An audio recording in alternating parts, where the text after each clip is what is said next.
In this segment, we're not going to do any kind of labeling or name calling or tagging. We want it to be as straight as it is, listening to a story, drawing lessons, and helping us to clarify the options that we have on table and the decisions that we need to make. And that is why we want to bring you on this journey, so that you will have something to tell someone, or you yourself, you'll be able to reflect and evaluate your own life and know that you matter and your feelings matter, and your decisions as well matter. So we're still with Angel, and we're going through her story. So Angel, now, I mean, you've taken on the manly duties, because maybe God has given you the job. You're like, give it to me so that I can show him. So when you showed him that this is what you can do, you can parent, you can buy food, you can do all these things, did he ever learn? Never. Okay. Rather, they are saying that I babbed him. Okay. That's what they're telling you. But like I did everything taking care of him. But above all that, what still haunted me was still about the child, that I could leave something behind. And I'm told that he said, we don't give her this and this, yet I'm the one starting from beating her, traumatizing her, and now denying her food, or the things that you have left to be provided. The things that I think they can help her, but he says no. Okay. So I ended up even reaching out to the neighbors to leave them with some money to buy her like a snack.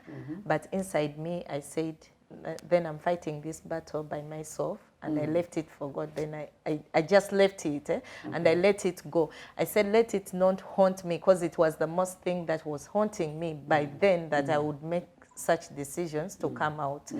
But I said, okay, now if the devil, I just called him a devil, if the devil is to going come through the child, yes, then he's not going to get me. Okay. So I overlooked. So you toughened up and said, I will never make a decision because of this. I'm going to ignore Let me this. just ignore. Let me play my motherly role. Let me provide food for my child. I cannot trust the people in my home to take care of my child, but I can trust my neighbors to buy a snack for my child. Yes. And that all in the name of, I must maintain this home, and the devil is not going to protect, to break my home. Yeah. Okay. Okay. So what was the breaking point? I want us to get, I know that there's so many repeated things that could have happened in the moment. What broke the camel's back? Because now you have clearly told the devil, behind my back, you're not breaking my home, not through my child.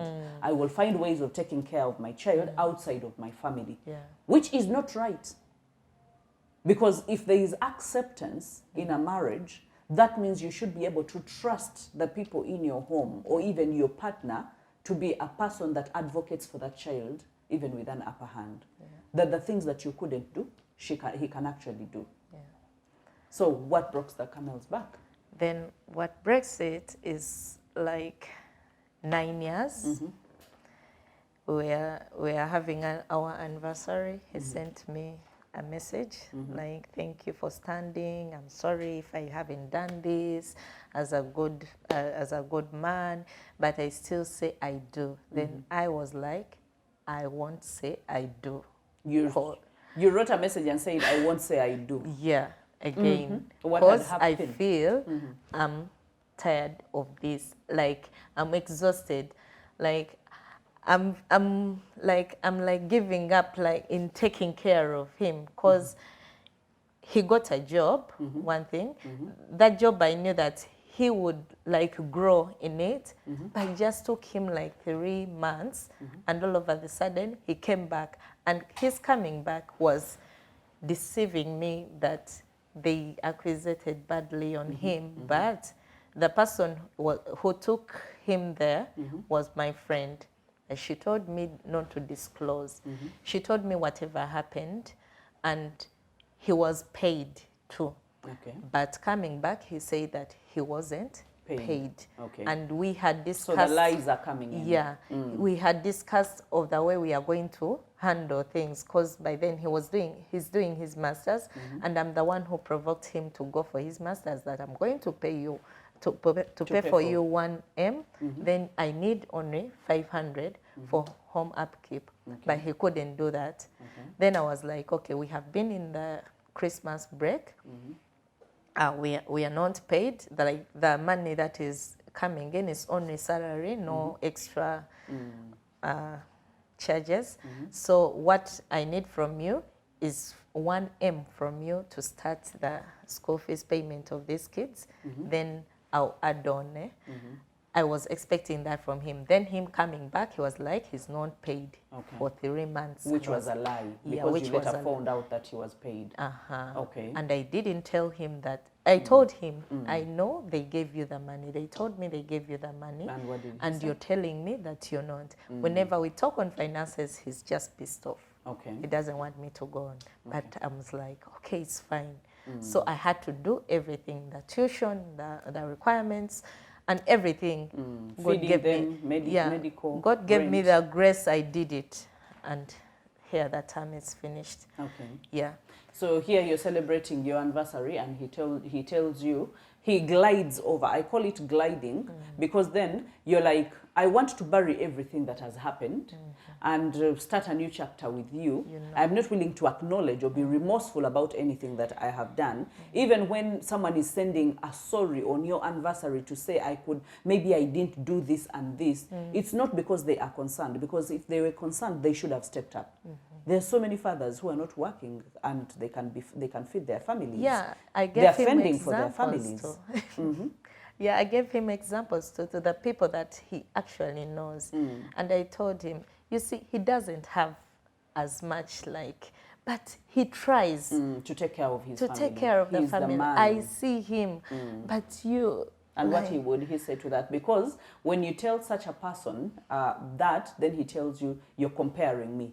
The tables turn on you. Yeah. Instead of them understanding what you're trying to communicate, that, okay, what my wife is telling me is she's tired, she's exhausted, and a wise man would read that. And a man who is willing, because the lack of the willingness is the problem here, a man who is willing to step up to their duties will never require a woman or will never request a woman to actually do their duties. Even if they need you to chip in, they will appreciate how much you have chipped in, but you will see them breaking their back to make sure that they're actually standing for their families and they're not just folding their arms and lying and manipulating and gaslighting you. And you see him always going out that he's going to work, you know. He goes out to work, I go and work. But bringing on the table... He brings nothing, and you bring everything. And he's okay. And you would serve him and he would eat. Yeah, I do that. I do that. I will never deny him anything. And would you tell him that rent is due? Yeah. Like, for instance, now, like, we have that in between. I told him, okay, you say that I'm talking lies or whatever I'm saying is not real. Now the rent is done. Okay, can you pay? Wait. Let's go to the lying, because that is where some people really feel so angry, because you're trying to tell even when you face him alone and tell him that you've not been doing A, B, C, and D, he will tell you he has been doing it. Yes. So I want to hear that from you, because I know so many people are going through that. Yeah, same. he can say, what haven't I done? I've done what other men cannot do. And what exactly is, what is it? As in their description of what other men can't do, what is that? What he described was like, nengenda nawe mu ddwaliro, like, nenkolezaako ku ngoye, like olumu nenfumbirako. I was like, was I brought to be a maid? We share that, and he did it out of love. But now I'm talking of growth and development, because these kids are growing up, and we have to see stuff, like to do something that makes us grow or develop. But it's like, weegomba abantu abalala naye ebiri mu mayumba gaabwe tobimanyi. So in other words, terera, like settle. Don't make a big deal out of nothing. Okay, don't blow this out of proportion. Yeah. And yet for you, you feel you are boiling and frustrated and bursting. You know, like, no mugamba, okay, I'm talking of development, and you're telling me that negomba. Really? It wouldn't come from you. Atenga, what haunts me, like, his papers are higher than mine. You get it? And I'm expecting him, if he's in some position, like, to work to his best. I've tried even to create for him businesses, like a business. You created a business for him? Yes, I did. Okay, you're too merciful. You paid for his masters. Yeah. And you started a business for him. But all the while not getting any help from him. Yes, because I wanted to see him grow. And I told him I don't want... So, Angel, still, I will ask, why didn't you learn from the first? As in, you pay for a master's and someone does not step up to their duties. Why did you go ahead and make a business for him? Njiri. Wanji? Njiri. So, okay, so the church tells you to be patient. Like, yeah, musabire, you know, omukisa gw'omusajja guli mu ggwe. Omukisa gw'omusajja? Yes. Ogw'obutagabirira maka? Let's define a blessing. What blessing were they talking about? Anyway, I don't know. Natuka ibemonga mpulira there, like, no. But you get away with again, that makes you even resent the church that you go to and the kind of message, because then you're like, it's not helping. It's not. As in, if it were helping, I wouldn't suffer for these 9 years listening to the same message, hoping that he will change, and yet I am carrying all the weight of the family. What I tell my pastor is like, do you know, I've been telling you all this. So what does the pastor say? But he didn't take a step of talking to him, because he knows him, that he knows better.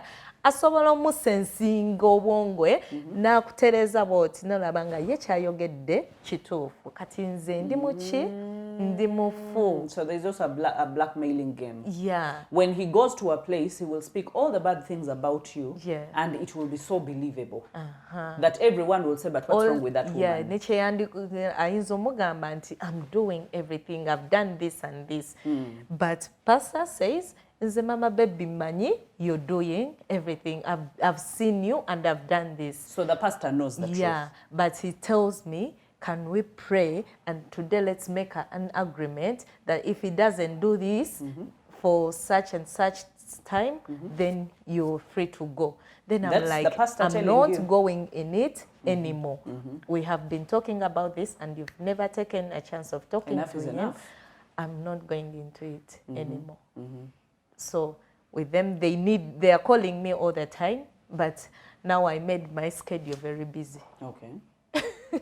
Not to give an ear to those people who are like, don't do this. The decision you're making, don't make big decisions. Let's first pray. Let's hear from God. You get it? Okay. And definitely after that phase, you expect what we call the flying monkeys. Yeah, no. The flying monkeys in this scenario are people that you will go and tell all the bad things about you, because once, and I said I will not do name calling, but all the traits that you're pointing at are towards a narcissistic person who is self-centered and doing everything according to who they are and what they want, not what anyone else wants. Now, that means that when they play the blackmail game, when they see that, okay, now you have made up your mind to actually go, then they will try to pull you down in people's minds and speak ill about you, so that people start looking at you a certain way, and then they will bring those same words back to you. This is what he said, this is what he said, this is what he said. And so you start fighting. You're fighting your own battle, you're fighting with him, and now you're fighting with the whole village or the whole church. Yeah. Because then you have to prove yourself to everyone, telling them, and then you will...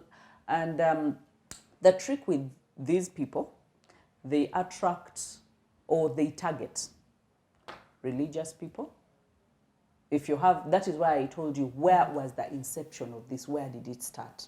You remember the statement that you told me that you're born again, as in that earmarked you as a target. Yeah. Because then And then you go to Pastor Isaac, and then, so they're seeing a good girl in you. They're seeing, and maybe they asked a few questions around, and they're like, she's hardworking, and like, yeah, you know, she's a strong woman, because they do not target weak people.